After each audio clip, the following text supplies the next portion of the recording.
Nous sommes ici dans une ancienne usine, une ancienne fonderie du 19e siècle. Donc vous avez toute la structure en bois, vous avez encore les rails au sol, où il y avait les chariots, vous avez encore, on verra tout à l'heure, la forge, et vous avez cet amoncellement d'objets qui en fait dormaient au milieu de la paille, au milieu des souris, au milieu des oiseaux.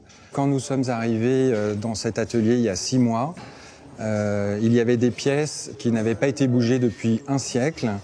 Des compagnons qui étaient présents ici depuis 28 ans ont même découvert eux-mêmes des pièces, puisque je crois que chaque centimètre carré de cet atelier a été nettoyé, retourné, trié.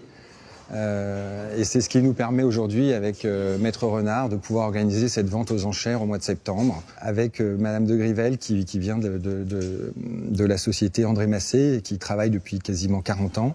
Il y a eu une rencontre, parce qu'on s'est tout de suite bien entendu, et il y a eu une alchimie entre nos goûts communs et respectifs. On s'est mis à aimer les mêmes objets, et je pense que ça nous a aidés, cette passion commune.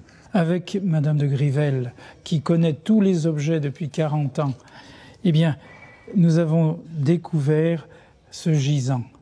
Et là, nous sommes respectueux, parce que ce Christ de douleur, c'est vraiment l'émotion pure et une satisfaction, et j'envie celui qui pourra l'acheter et qui en deviendra un propriétaire.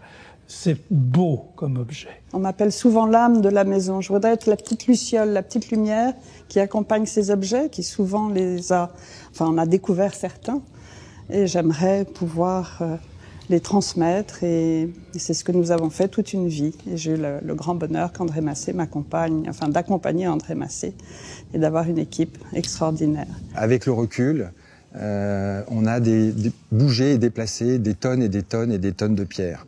Et là, vous voyez que le résultat fini. Et pendant 6 mois, on a dû sortir peut-être 80 camions de pierres, de marbre qui ne servaient plus à rien, qui étaient entreposés, et bien d'autres choses, mais que l'on découvrira peut-être l'année prochaine. Donc le groupe Mériguet est présent dans 3 métiers principaux. Le premier, c'est la peinture décorative. On peut faire de la peinture à l'or fin, par exemple. Toute la peinture à l'or de la Galerie des Glaces à Versailles, c'est nous qui l'avons faite.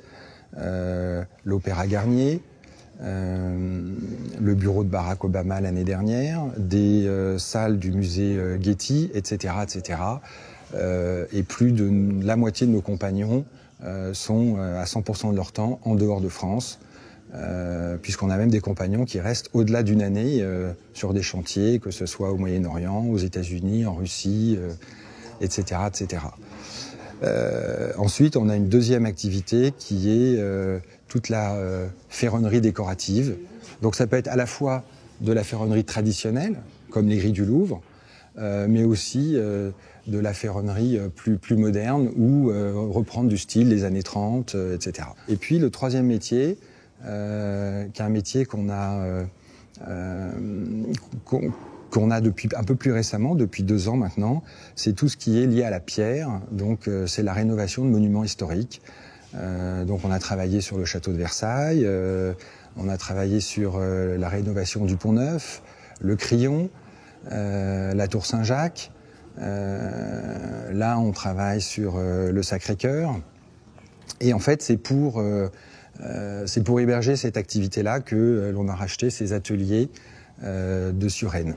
L'atelier de restauration qui fonctionne va fonctionner de façon un peu plus moderne, mais tout en respectant la tradition, puisque ici c'est très important de donner de la patine, c'est très important de tout faire à la main. Je pense bien sûr qu'il y a un vrai savoir-faire, puisque nous sommes souvent appelés à aller sur des chantiers de par le monde.